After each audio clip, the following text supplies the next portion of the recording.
The first time Luca Vance saw Nia Carter, he did not ask her name. He asked who owned her. That was the kind of man he was, rich, loud, arrogant, the kind who walked into a room and expected the air to move out of his way. He was 22, already famous for a startup exit and a lifestyle that looked like a trailer for a luxury movie. He spoke in prices, not feelings. He believed every door opened because he deserved it. Nia was the opposite kind of power.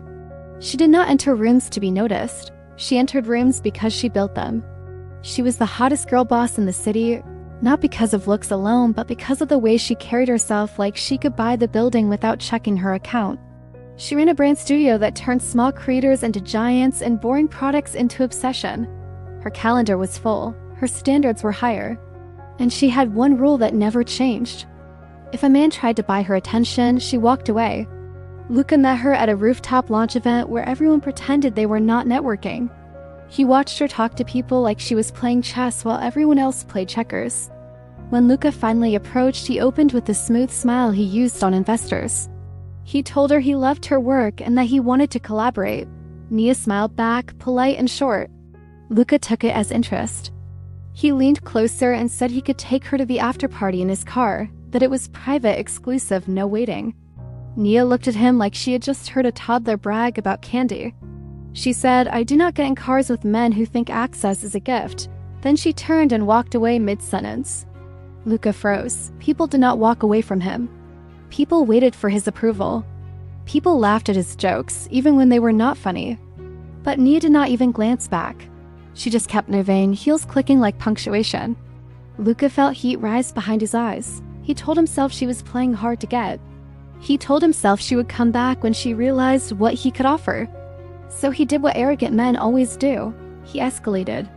The next morning, a massive bouquet arrived at Nia's office. Black roses. A card that said, "For the woman who thinks she cannot be impressed." Nia had it thrown away without reading it twice. Luca sent a second gift, a designer bag that cost more than some people's rent.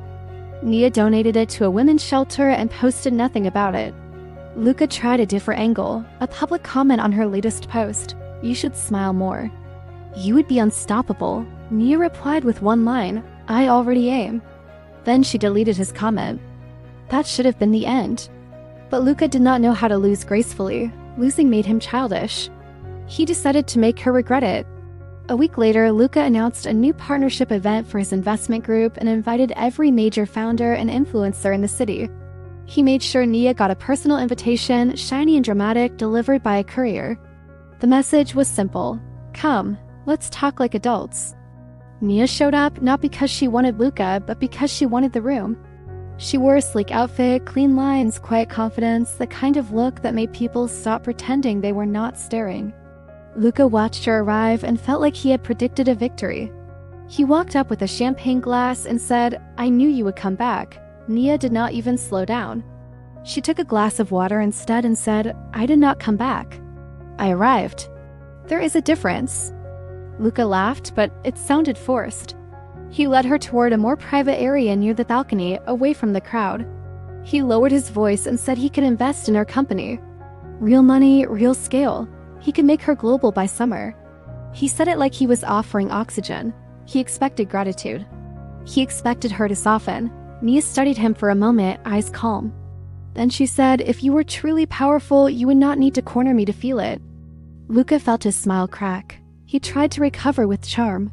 He asked if she had a boyfriend. Nia said, "I have goals." Luca said, "Goals do not hold you at night." Nia replied, "Neither do men who need to win to feel worthy." It was like being slapped in public without a hand. Luca hated that she was not emotional. He hated that she was not begging. He hated that she made him feel visible in the worst way, so he did the worst thing. He tried to embarrass her. Luca raised his voice just enough for nearby people to hear. He said, "Come on, let's be honest. You love the attention." Every girl does. A few heads turned. Luca felt relief. He thought he had control now. He thought the room would swing toward him. Nia did not flinch. She turned to the small cluster of listeners, smiled like she owned the moment, and said, "The funniest part is he thinks this is attention." Then she looked back at Luca and added, "This is a lesson. And you are failing it." The cluster laughed, not at Nia, at Luca. Luca felt his face burn. He reached for one last weapon. He leaned in and said he could ruin her. He could block deals. He knew people. He had influence. He said her name like it was something he could squeeze until it became smaller. Nia stepped back and her smile disappeared. The air around her went cold. She said, "You are confusing power with noise. You are loud because you are scared. And you threaten because you cannot control me." Luca tried to speak, but his words tripped. Nia lifted her phone and tapped her screen. She'd recorded the last 30 seconds. His threat, his tone. His little moment of ugliness. Luca went still. The crowd behind them kept talking, unaware. Nia held the phone like a mirror. She said, "I could post this and let the internet eat you alive, but I will not, because my brand is built on building, not destroying." Then she leaned closer and delivered the final blow in a calm voice that felt sharper than shouting. She said, "The fact that you thought you could buy me means you never deserved a seat near me." Lucas stared, stunned. He expected drama. He expected tears. He expected a fight he could twist into a story where he was still the main character. Nia simply walked away, not storming, not running, just leaving like she was closing a tab she no longer needed open. Luca watched her disappear into the crowd and felt something he had avoided his whole life. Powerlessness, not because he lacked money, not because he lacked fame, but because he lacked the one thing that mattered in that moment: respect. Outside, Nia stepped into the night air and her phone buzzed with messages. People praising her, people asking if she was okay, people laughing at Luca. Nia ignored them. She looked up at the city lights and let herself smile for real because walking away was not loss, it was proof.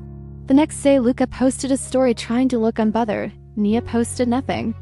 But her inbox filled with new clients, serious clients, people who saw what Luca could not understand. A woman who cannot be bought is dangerous to men who live on control. And somewhere inside Luca, the arrogance cracked just enough to let a new fear in. The fear that money might not be enough. Like and subscribe for more love and drama stories, and comment what you want next.